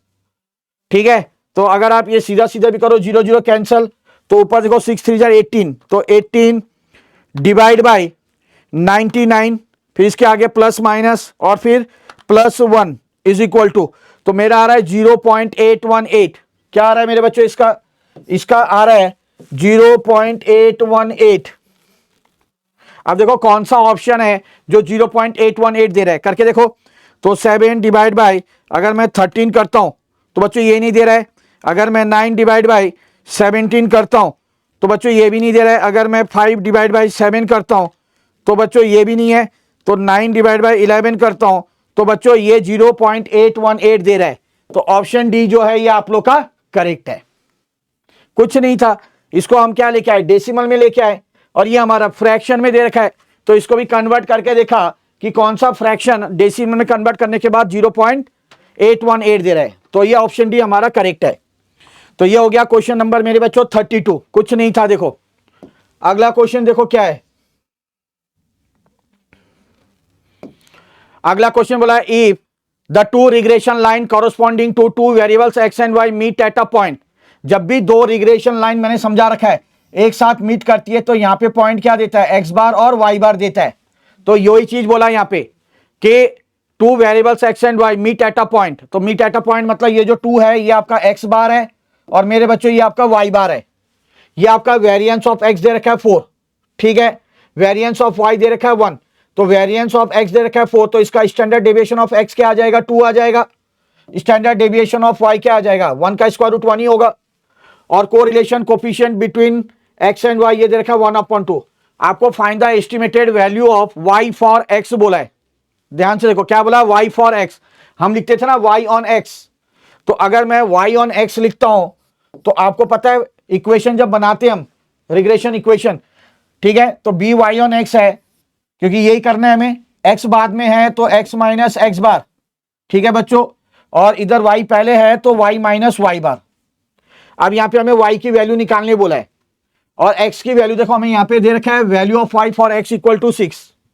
तो देखो कैसे कर रहा हूं, y का y रखा माइनस y बार देखो कितना है 3 है सर, बिठा दो, सिंपल तरीका है। अच्छा b y on x direct नहीं दे रखा है, बट जब हम बी वाई ऑन एक्स निकालते थे कैसे करते हैं, यहां पे लिखते थे हम लोग आर, ठीक है, फिर मैंने क्या बताया था एक्स बाद में है तो स्टैंडर्ड डेविएशन ऑफ एक्स नीचे, स्टैंडर्ड डेविएशन ऑफ वाई ऊपर, यही करते थे मेरे बच्चों, याद आ रहा है? Yes sir. तो चलो इधर डायरेक्ट बिठा देते हैं। तो आर होता है हमारा, आर हमारा क्या गिवन है, आर बोला है 1/2 है, तो आर के जगह देखो मैंने 1/2 कर दिया, multiply standard deviation of x कितना है सर 2 है, तो ये देखो 2 कर दिया, ठीक है, और स्टैंडर्ड डेविएशन ऑफ वाई 1 है तो ये 1 कर दिया। इधर एक्स कितना है सर, एक्स मेरे पास 6 गिवन है, 6 कर दिया, और एक्स बार कितना आया, एक्स बार 2 है तो ये देखो 2, ठीक है। अब एक देखो आराम से समझो, कुछ नहीं है, अब यहां पे इसको सॉल्व करेंगे, 6 - 2 कितना आ गया, 4 आ गया, इधर 4 रहेगा, इधर 2 2 4, तो ये पूरा कैंसल, इधर सिर्फ 1 रहेगा, तो y इज इक्वल टू क्या होगा, इधर 1 प्लस में -3 इधर जाएगा तो +3 होगा, +3 और 1 क्या हो जाएगा, +4 हो जाएगा, ठीक है। तो इसका करेक्ट आंसर ऑप्शन सी होगा जो कि आपका +4 है। तो क्वेश्चन नंबर है ये हमारा 33, क्वेश्चन नंबर 33 भी कंप्लीट हो गया। Now we are going to solve question number 33 हो गया, क्वेश्चन नंबर 34, ठीक है बच्चों। क्वेश्चन नंबर 34 बोला if the regression lines are perpendicular, अगर रिग्रेशन लाइन परपेंडिकुलर है तो यहाँ पे थीटा क्या है 90 डिग्री है, ठीक है। तो बच्चों आर क्या होता है, आर आपका 0 आएगा, ठीक है, ये ध्यान रखना मैंने करा रखा है। तो बोला है रिग्रेशन लाइन परपेंडिकुलर है एक दूसरे के साथ, देन द कोरिलेशन कोफिशिएंट, तो कोरिलेशन कोफिशिएंट क्या होगा आपका, कोरिलेशन कोफिशिएंट आर जो है वो 0 होगा। चलो जी क्वेश्चन नंबर अब आएगा 35, क्वेश्चन नंबर 35, क्वेश्चन नंबर 35 आपको बोला है which of the following statement is true, बोला है the scatter diagram gives precise degree of correlation, नहीं, the scatter diagram is amendable to further mathematical treatment, नहीं, क्योंकि वो तो हमें क्या वैल्यूज की तो कोई बात ही नहीं आती भाई यहाँ पे, है ना, ये तो हम ग्राफ के माध्यम से बनाते हैं, तो ये तो होगा नहीं। The scatter diagram is the graphical representation of the relation between two variables, yes ये ठीक है, क्योंकि स्कैटर डायग्राम में हम क्या देखते हैं, जैसे ये राइज कर रहा है, ये हमारा क्या कर रहा है, फॉल कर रहा है, किया था हमने, है ना, स्ट्रेट लाइन अपवर्ड, ये डाउनवर्ड जा रहा है लॉ ऑफ डिमांड की तरह, तो यहाँ पे दो वेरिएबल के बीच में रिलेशन बताता है, जैसे मैंने आपको बताया था प्राइस ऑफ ए कमोडिटी और उसकी डिमांड, है ना, तो ये आपका रिलेशन बताता है दो वेरिएबल्स के बीच में, और वो ग्राफ के हिसाब से बताता है, ये इस तरीके से। तो ऑप्शन सी जो है ये आप लोग का करेक्ट है। तो question number 35 completed. Question number 35 के बाद आता है मेरे बच्चों क्वेश्चन नंबर 36, बोला है the slope of the regression line y on x। अच्छा y ऑन x जब हम लिखते हैं तो बच्चों हम लोग लिखते हैं यहाँ पे बी वाई ऑन एक्स, ठीक है, रिग्रेशन लाइन बना रहा हूं मैं, इक्वेशन बना रहा हूं, तो यहाँ पे x बाद में है तो x माइनस एक्स बार, y पहले है तो y माइनस वाई बार। आपको पता है इसको क्या कहते हैं, इसी को ही हम लोग क्या कहते हैं बच्चों, स्लोप कहते हैं, ठीक है, इसी को स्लोप कहते हैं या regression coefficient y on x कहते हैं। तो इसका करेक्ट आंसर होगा बी वाई ऑन एक्स, जो कि ऑप्शन डी है। चलो जी क्वेश्चन नंबर 36 हो गया। क्वेश्चन नंबर 37 ये आप लोगों को पता ही है। क्वेश्चन नंबर 37 बोला है correlation coefficient between two variable lies between. अब हमें पढ़ा था जो r है वो 1 से छोटा होगा या 1 के बराबर होगा, या -1 से छोटा या -1 के बराबर। तो किस किस के बीच में लाई कर रहा है, 1 और -1, मतलब -1 एंड 1 होगा। तो ऑप्शन बी जो है बच्चों ये हमारा करेक्ट है, option B 1 is the correct one. तो क्वेश्चन नंबर 37 हो गया। Now question number 38, question number 38 क्या बोला है, what is the probability of getting a sum 3 if 2 dice are thrown. अगर दो डाइस को बोला है एक साथ फेंका जा रहा है तो 3 आने की जो संभावना है वो क्या कितनी बार होगी, of getting a sum of. अब आप लोगों को मैंने देखो आराम से समझा रहा हूं। अब जब हम डाइस को फेंकते हैं तो क्या आता है, पहले ये बताओ सर, जब डाइस को फेंकते हैं क्या आता है, एक डाइस में मान लो एक आया, दूसरे डाइस में भी एक आया, तो 2 आ सकता है पहले, हो सकता है दूसरे डाइस में 2 आए और पहले डाइस में 1 आए, ऐसे होता है नहीं होता है। तो कहने का मतलब 2 डाइस को जब उछाला जाता है तो क्या क्या आ सकता है, हो सकता है उनका सम 2 आए, हो सकता है 3 आए, हो सकता है 4 आए, हो सकता है 5 आए, या 6 आए, या 7 आए, या 8 आए, 9 आए, या 10 आए, या 11 आए, या 12, क्योंकि एक डाइस में 6 है, दूसरे डाइस में 6 है, 12 तक ही आ सकता है। ठीक है, अब ऐसे कितने केसेस होते हैं जिसमें 2 आते हैं? 2 कितनी बार आता है? 1 और 1 एक ही बार आ सकता है। अब जैसे 3 की बात करें तो 3 कितनी बार आ सकता है? हो सकता है एक डाइस में 1, दूसरे में 2, या हो सकता है पहले में 2 और दूसरे में 1, तो 2 केसेस हो सकते हैं ऐसे। तो ऐसे कब तक लिखोगे? याद नहीं रहेगा इतना। तो बच्चा इसका शॉर्टकट तरीका है, जब 7 होता है तो ऐसे 6 बार देखने को मिलता है। ठीक है, क्या क्या आएगा 6 बार के 7 के लिए? याद करो, एक तो आ जाएगा 2 5, 1 6, 6 1, 5 2, 3 4, 4 3, काफी याद रखना पड़ेगा ना। तो देखो इसका शॉर्टकट तरीका, तो ये 6 केसेस बन सकते हैं जब 7 आएगा। 6 कितनी बार? ये 5, ये 5, एक एक कम करते जाओ, ये 4 केसेस बनेंगे, ये 4 केसेस, यहां पे 3, फिर यहां पे 3, फिर मेरे बच्चों यहां पे 2 केसेस, यहां पे 2 केसेस, आखिरी में एक एक केस। तो यहां पे देखो हमने अब क्या करना है, हमें 3 का बोला था, तो 3 कितनी बार आ सकता है? 2 बार। ठीक है, 2 हो गया, और टोटल कितना आउटकम आएगा? 2 डाइस को फेंक रहे हैं तो टोटल आउटकम 36 होगा। ठीक है ना बच्चों? तो 2 1 जा 2 और 2 1 जा 2, 1 3, 1/18, तो 1/18 जो है हमारा ऑप्शन ए ये वाला करेक्ट है। ठीक है मेरे बच्चों, क्वेश्चन नंबर 38 हमने कर लिया। Now question number 39। Question number 39 क्या बोला है मेरे बच्चों? 2 unbiased coin are toss, probability of getting at most 1 head, at most 1 head. तो पहले सबसे पहले सैंपल स्पेस देखते हैं कि जब 2 सिक्कों को उछाला जा रहा है तो क्या क्या आता है। तो सर एक तो आता है हेड हेड, एक हो सकता है हेड टेल, सर एक हो सकता है टेल हेड, या हो सकता है दोनों टेल। अब एटमोस्ट बोला है, एटमोस्ट का मतलब क्या? ज्यादा से ज्यादा। तो ज्यादा से ज्यादा क्या बोला? एक हेड आना चाहिए, ज्यादा से ज्यादा एक हेड आना चाहिए। अगर नहीं भी आएगा तो भी चलेगा, 1 से ऊपर नहीं जाना चाहिए। ठीक है, कम से कम एक आना चाहिए। और अगर एटमोस्ट का मतलब था अगर नहीं भी आ रहा है, हेड नहीं भी आ रहा है तो भी चलेगा। तो टोटल केसेस तो बन गए 4, और एक हेड एटमोस्ट बोला है, तो एक केस होगा, 2 केस होगा, नहीं भी आएगा तो भी चलेगा, तो ये 3 केस होगा। तो इसका 3/4 होगा मेरे बच्चों, जो कि ऑप्शन सी है। तो एटमोस्ट के केस में ध्यान रखना, अगर नहीं भी है तो भी चलेगा। Question number 39 completed. Now question number क्या आ रहा है? 40। बोला है the probability of A hitting the target is इतना। बोला है ए की जो प्रोबेबिलिटी है टारगेट को हिट करने की वो 1/5 है, और जो प्रोबेबिलिटी ऑफ बी है not hitting the target, target को हिट नहीं करने की जो प्रोबेबिलिटी है वो 3/4 है। हमें बोला probability of hitting the target is, हमें प्रोबेबिलिटी निकालनी है हिटिंग द टारगेट इज। अब एक समझो, तो सबसे पहले प्रोबेबिलिटी ऑफ ए मतलब हिटिंग द टारगेट कितना है? 1/5। और अगर मैं निकालूं probability of not hitting the target, target को हिट नहीं कर रहा तो क्या होगा? तो आप कहोगे सर 1 - 1/5, टोटल 1 होता है और हिट करने की प्रोबेबिलिटी 1/5 है। तो टोटल से अगर मैं होने की प्रोबेबिलिटी को माइनस कर देता हूं तो नहीं होने की आएगी। तो ये क्या आ जाएगा? 5 1 जा 5, 5 - 1 क्या हो गया? 4। तो सर ये 4/5 आ गया। चलो जी, दूसरा हमें बोला है probability of B not hitting the target, target नहीं हिट करने की कितनी दे रखी है हमें? सर 3/4।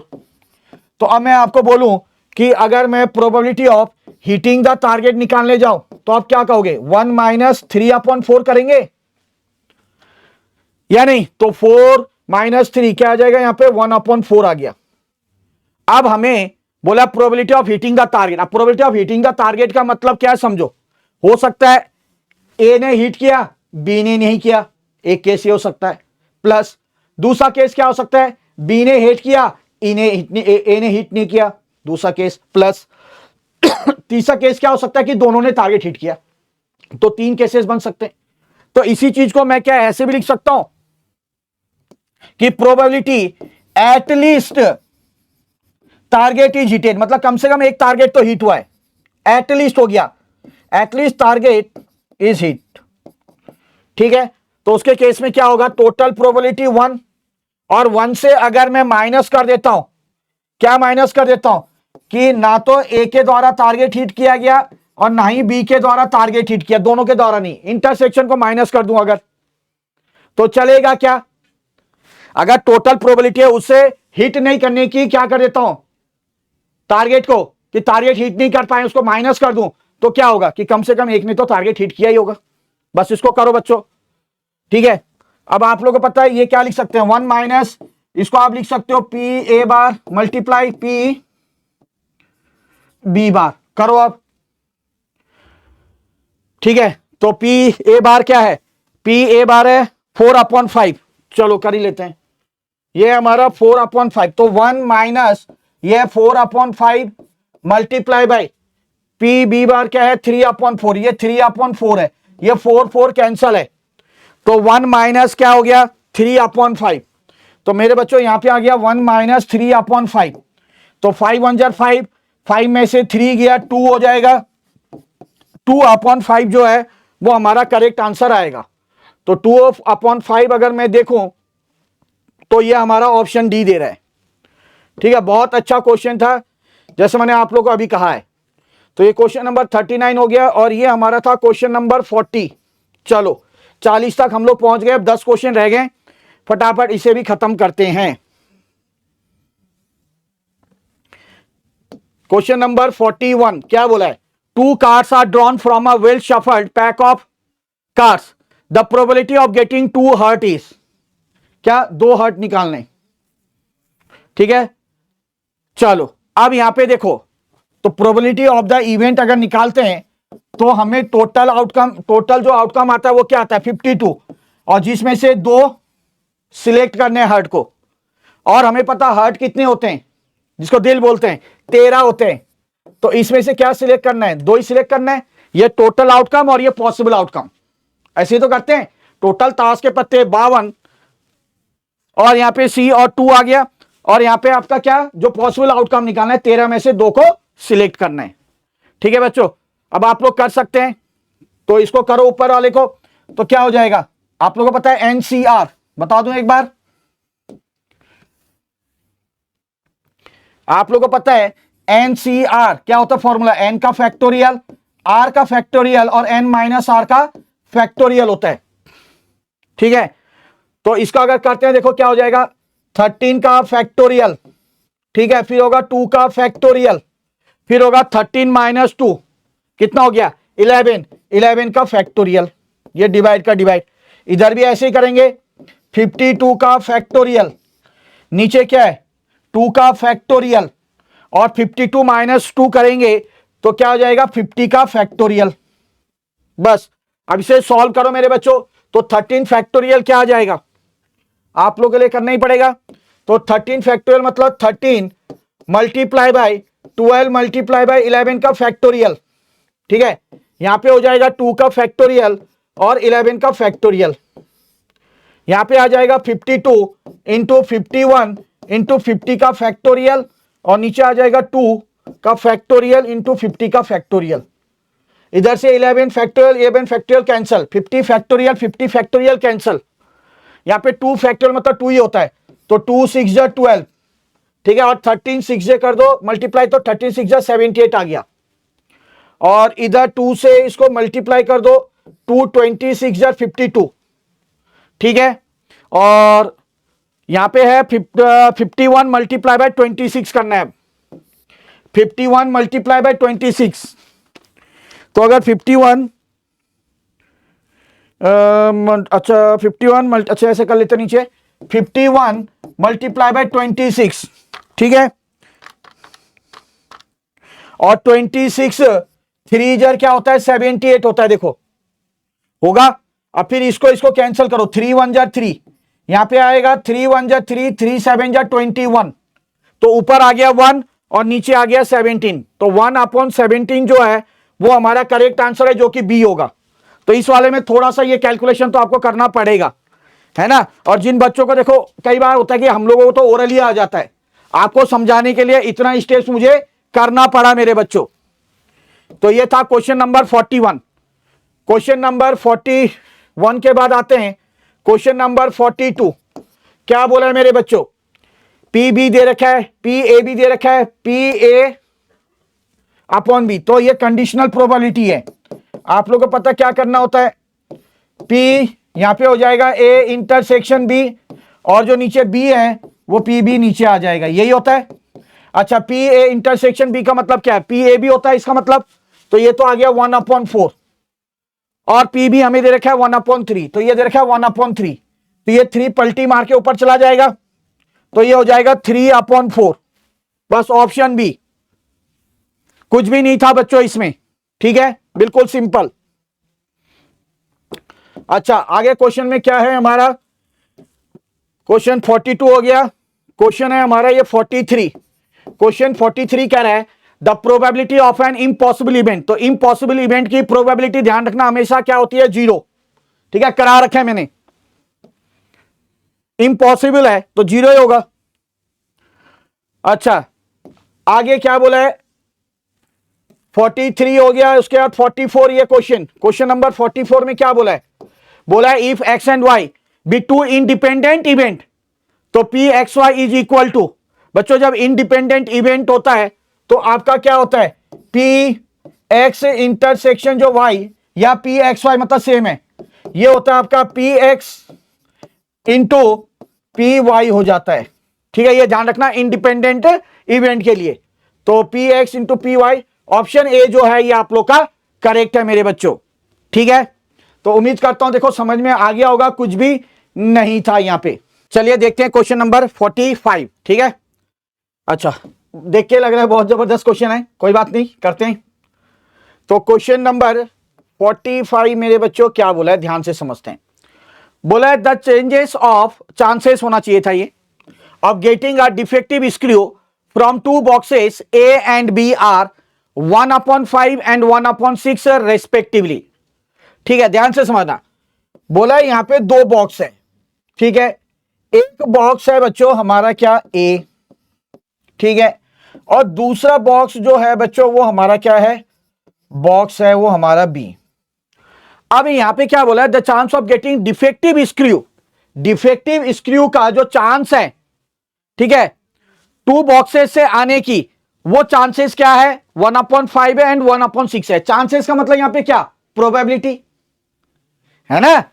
चलो, तो ये आपका दे रखा है, तो इसको देखो अब हम क्या लिख सकते हैं कि अगर मैं बात करूं डिफेक्टिव आने की, किससे, बॉक्स ए से, इसकी अगर प्रोबेबिलिटी की बात करूं तो ये कितनी बोली है, तो ये बोला है बच्चों 1/5, लिख लो बच्चों, और probability of defective from box B बोला है, तो ये कितना बोला है सर, ये बोला है 1/6। चलो जी, इतना तो आ गया बच्चों, आराम से समझे। अब बोला है एक बॉक्स को सिलेक्ट करना है, ठीक है, अब बॉक्स का जो प्रोबेबिलिटी आएगा, चाहे वो प्रोबेबिलिटी ए का हो is equal to probability B, दोनों के केस में क्या आएगा, 1/2 आएगा, क्योंकि यहां पे 2 ही बॉक्स है कि नहीं है, तो इसकी प्रोबेबिलिटी 1/2, इसकी 1/2, तो ये बॉक्स सिलेक्ट करने की प्रोबेबिलिटी दोनों की 1/2 आ गई। अब बोला box is selected at random and the screw is drawn at random from the selected box, चलो अच्छी बात है, स्क्रू ड्रॉ करना है। It is found to be defective, अब हमें क्या लाना है, डिफेक्टिव बोल ही दिया, ठीक है, लेकिन हमें प्रोबेबिलिटी निकालना है कि वो जो डिफेक्टिव आया वो किससे आया, बॉक्स ए से आया, किससे आया, बॉक्स ए से आया।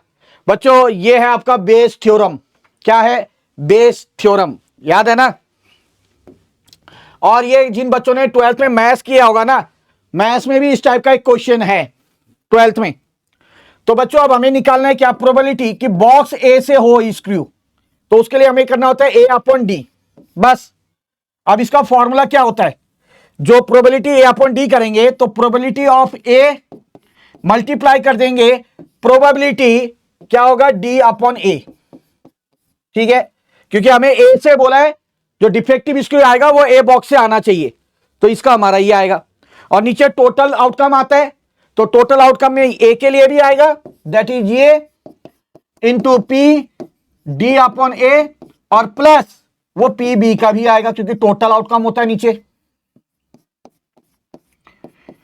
ठीक है। बस ये हो गया बच्चों फॉर्मूला। तो ए बॉक्स से बोला था तो ये ऊपर ए के लिए ये, और नीचे दोनों के लिए ए के और बी का टोटल आउटकम आ जाएगा। तो बस अब करें, क्या दिक्कत है। तो यहां पे आपको पता है जो पी ए है वो क्या है सर, वो हाफ है। ये कितना है, ये भी आपका क्या है, नहीं सॉरी मैंने गलत किया ना, एक मिनट, पी ए हाफ है, ठीक है। और हमारा पी डी अपॉन ए क्या है, डी अपॉन ए 1/5 है। ये हमारा है मेरे बच्चों 1/5, और इधर ये चीज आएगा नीचे 1/2 इंटू 1/5, बीच में plus probability of box B half है into probability D upon B कितना है, डी अपॉन बी 1/6 है। चलो जी ठीक है, अब करो इसको। तो यहां पे क्या आ जाएगा 1/1, 2 5 जा 10 आ गया, यहां पे करो तो 1/10 आया, प्लस यहां पे 1/2 6 जा 12 आया, ठीक है ना बच्चों, क्या आया 12 आया, कोई दिक्कत ही नहीं है। अच्छा इसको देखो, हम लोग अगर डायरेक्ट सॉल्व करते हैं तो इसको हम लोग ऊपर देखो किस क्या लिख सकते हैं, 1/10 मतलब 0.1।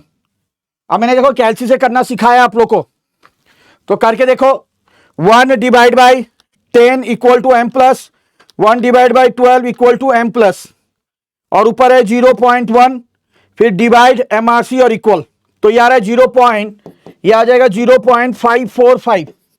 अब देखो कौन सा ऑप्शन है जो आपका 0.545 दे रहा है, ठीक है। तो चेक कर लेते हैं, 5 डिवाइड बाई 11, तो बच्चों ये दे रहा है 0.4545, और हमें क्या चाहिए, हमें चाहिए 545, तो ये तो नहीं है। अब देखें अगर हम 2 divide by 11 is equal to नहीं है, तो 6 डिवाइड बाई 11 बच्चों ये दे रहा है 0.545, तो ये वाला करेक्ट है, ठीक है। ये हमारा क्या दे रहा है 0.545 दे रहा है, तो ये ऑप्शन हमारा क्या करेक्ट है। और ये है थोड़ा सा हो सकता है कि इसमें आप लोग को मुश्किल आए, है ना, बेस थ्योरम, क्या है ये बेस थ्योरम। तो ये क्वेश्चन नंबर था हमारा क्या 45 हम कर चुके हैं। अब आते हैं बच्चों क्वेश्चन नंबर 46 में, क्वेश्चन नंबर 46 देखते हैं। क्वेश्चन नंबर 46 क्या बोला है, गिवन सबमिशन P1 Q0 दे रखा है, सबमिशन P0 Q0 दे रखा है, ठीक है, फिर सबमिशन P1 Q1 दे रखा है, हमें लेस प्राइस इंडेक्स नंबर बोला है। तो क्या होता है बच्चों लेस प्राइस इंडेक्स नंबर, तरीका बता रखा है मैंने, सबमिशन P1 यहां पे सबमिशन P0। अब लेस ने क्या किया था, जो बेस ईयर की क्वांटिटी है उसको इंपॉर्टेंस दिया था, तो इसलिए ऊपर भी Q0 नीचे भी Q0 और मल्टीप्लाई बाय 100 कर देंगे। अब देखो हमें सबमिशन P1 Q0 दे रखा है, सबमिशन P1 Q0 है 162.6 है, सबमिशन P0 Q0 दे रखा है 110.4 और मल्टीप्लाई बाय 100। तो बच्चों अगर इसे सॉल्व करें 162.6 डिवाइड बाई 110.4 और मल्टीप्लाई बाई 100 करेंगे इक्वल टू, तो मेरे बच्चों ये आ रहा है 147.28, जो कि आपका क्या है ऑप्शन ए है, ठीक है। तो क्वेश्चन नंबर 46 भी हो गया हमारा, बहुत बढ़िया। अब क्वेश्चन नंबर 46 के बाद क्वेश्चन नंबर 47 आते हैं। यहां पे हमें 5 ईयर मूविंग एवरेज करना है फॉर द ईयर, किसकी ईयर के लिए 2004 के लिए। अब 5 ईयर मूविंग एवरेज क्या, ये आपको ईयर दे ही रखा है, ये आपका सेल आपको गिवन है ही बच्चों, ठीक है, ये सेल गिवन है। अब एक कॉलम बनता है, यहां पे क्या बनता है कॉलम 5 ईयर मूविंग टोटल। अगर 5 ईयर मूविंग टोटल करें देखो ढंग से, तो 5 ईयर मूविंग टोटल क्या हो जाएगा, ये 5 साल का ही दे रखा है, देखो 1 साल 2 साल 3 साल 4 साल 5 साल, ये चलो तो 1 साल 2 साल 3 साल 4 साल 5 साल, तो 5 ईयर मूविंग टोटल मतलब ये जो एनुअल सेल है इन सबका टोटल करना है। तो इन सबका टोटल देखो कहां क्या आ रहा है, तो सर ये आ रहा है 3.6, ठीक है, प्लस आ रहा है 4.3, फिर प्लस आ रहा है 4.3, फिर प्लस आ रहा है 3.4 और फिर प्लस आ रहा है 4.4 इज इक्वल टू 20, तो 20 आ रहा है। तो बच्चों इन 5 सालों का मैंने ऐड करके 5 ईयर मूविंग टोटल किया तो 20 आ रहा है। अब आप बोलोगे सर ये जो 20 आ रहा है तो ये 20 कहां बिठाएंगे, ये 20 कहां बिठाएंगे मेरे बच्चों, तो आप कहोगे सर 5 ईयर के केस में ये पहला 2 साल छोड़ेंगे, ये बाद के 2 साल छोड़ेंगे, ये बिठाएंगे हम लोग बीच में बिठाते हैं बच्चों, ध्यान रखना। तो ये 5 ईयर मूविंग टोटल हमारा आ गया, ठीक है, तो पहले से लिया हमने ये, ठीक है। बट हमें कौन सा निकालने बोला था, हमें ईयर 2004 का बोला है निकालने के लिए। तो बच्चों 2004 के केस में हमें क्या करना है, हमें इसे हटा देना है और 5 साल कहां से गिनना है, 5 साल अब यहां से गिनना है। ये 1, ये 2, ये 3, ये 4 और ये 5, ये 5 साल का करना है। ठीक है, ये 5 साल का करना है। तो यहां पे देखो कितना आ जाएगा, 4.3 प्लस 4.3 प्लस 3.4 प्लस 4.4 और फिर प्लस 5.4 इज इक्वल टू, तो ये 21.8 आ रहा है। तो 21.8 अगर मैं 1 साल 2 साल 3 साल 4 साल 5 साल देखूं तो बीच में लिखना होता है हमारा, तो बीच में लिख रहा हूं मैं 21.8। कितना लिख रहा हूं, 21.8। ये आया मेरे 5 ईयर मूविंग टोटल, बट मुझे 5 ईयर मूविंग एवरेज करना है। तो ये जो 21.8 है इसको डिवाइड कर दो 5 से, तो बच्चों 4.36 जो आ रहा है वो हमारा आ जाएगा 5 year moving average against year 2004। ऐसा होता है। ठीक है, तो इसलिए यहां से नहीं लेंगे, यहां से लेंगे तो वो 2003 का दिखाएगा। तो इसको छोड़ के मैंने बाकी और देखे। ठीक है, तो मिडिल में 2004 आ रहा था, यहां पे 5 ईयर मूविंग टोटल है, हमें 5 ईयर मूविंग एवरेज करना है। तो एवरेज कैसे आता है, टोटल डिवाइड बाय कितने साल थे, 5 साल, तो 5 से डिवाइड कर दिया तो हमारा आ गया 4.36। तो ऑप्शन बी जो है मेरे बच्चों ये करेक्ट है। अच्छा, यहां पे कुछ नहीं है, गिवन लैसप्रीज क्वांटिटी इंडेक्स ये दे रखा है, पास्टेस क्वांटिटी इंडेक्स ये दे रखा है, तो फिशर्स क्वांटिटी इंडेक्स क्या होगा, तो भैया ज्योमेट्रिक मीन हो जाएगा दोनों का, बस 120.69 लैसप्रेस मल्टीप्लाई बाय क्या, पास्टे 120.62। तो करो इसको, तो ये आ रहा है मेरे बच्चों 120.69 multiply by 120.62 is equal to, और इसका स्क्वायर रूट कर दो तो ये सीधा सीधा 120.65 आएगा, जो कि ऑप्शन डी है। क्या आ जाएगा, ऑप्शन डी आ जाएगा मेरे बच्चों, कुछ नहीं था। तो ये 47 और ये है आपका 48 और फिर आ रहा है आपका एक 49। 49 में क्या बोला है मेरे बच्चों, ध्यान से देखो, क्वेश्चन नंबर 49 कुछ भी नहीं है, सिंपल क्वेश्चन है।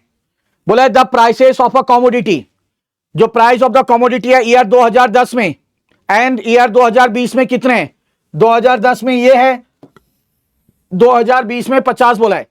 फाइंड द प्राइस रिलेटिव, हमें प्राइस रिलेटिव निकालना है किसका, ऑफ 2020 और 2010 को बेस लेना है।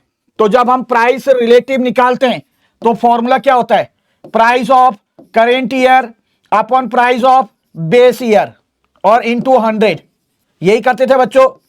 तो प्राइस ऑफ करेंट ईयर कौन सा है, 2020 है, तो उसका 50 है, बेस ईयर का 40 है, मल्टीप्लाई बाय 100। तो कुछ नहीं है, सिंपल करो इसे। तो इसको अगर मैं करता हूं तो 50 divide by 40 multiply by 100 is equal to, ठीक है, 125 आ रहा है, जो कि ऑप्शन सी है। और आज का आप लोग के सामने आखिरी क्वेश्चन, क्वेश्चन नंबर 50, बोला है the component of a time series. ठीक है, कंपोनेंट किसका, टाइम सीरीज का, जो एसोसिएटेड है लॉन्ग टर्म। जब भी लॉन्ग टर्म की बात आती है तो उसको हम कहते हैं सेकुलर। अगर लॉन्ग टर्म कंपोनेंट की बात करते हैं तो बच्चों वो क्या होता है आपका, सेकुलर ट्रेंड। और हमें वही पूछा है, long term increase in sale of TV sets, long term increase की बात कर रहे हैं। ठीक है, तो लॉन्ग टर्म मेंशन है तो उसको सीधा सीधा क्या कहेंगे, सेकुलर ट्रेंड कहेंगे। चलो बच्चों, तो ये थे हमारे 50 क्वेश्चन जो आपके एग्जाम में देखने को आपको मिले थे। तो उम्मीद करता हूं कि वीडियो आपको पसंद आई होगी बच्चों, तो ज्यादा से ज्यादा दोस्तों तक जरूर शेयर करें। बच्चों जाते जाते एक ही चीज कहूंगा कि जिन बच्चों को हमारे कोर्स में इंटरेस्टेड हैं, ठीक है, वो लेना चाहते हैं जून 2024 के लिए, तो बच्चों वो हमारी वेबसाइट www.escholar.in पे विजिट कर बिल्कुल अफोर्डेबल प्राइस पर हमारी कोर्स को परचेस कर सकते हैं और अपनी स्टडी जून 2024 की स्टार्ट कर सकते हैं। और बच्चों ज्यादा जानकारी के लिए आप हमारे हेल्पलाइन नंबर 8888880402 पे भी संपर्क कर सकते हैं। चलिए बच्चों, आप लोग को एक जानकारी दे दूं, आपकी स्टडी को और एनहेंस करने के लिए ग्रूमिंग एजुकेशन अपग्रेड कर चुका है अपनी वेबसाइट को, जहां पे आपको एआई का एक्सपीरियंस देखने को मिलेगा। बच्चों बता दूं, ये इंडिया की फर्स्ट एडटेक वेबसाइट है, तो फटाफट जाइए और वेबसाइट को विजिट करिए। इसके साथ साथ बच्चों आप हमारी ऐप ई-स्कॉलर एआई भी डाउनलोड कर सकते हैं प्ले स्टोर से, जिसका लिंक आपको नीचे डिस्क्रिप्शन में दिया गया है। तो बच्चों आज के लिए इतना ही, मिलते हैं बहुत जल्द और एक वीडियो के साथ, तब तक के लिए जय श्री श्याम।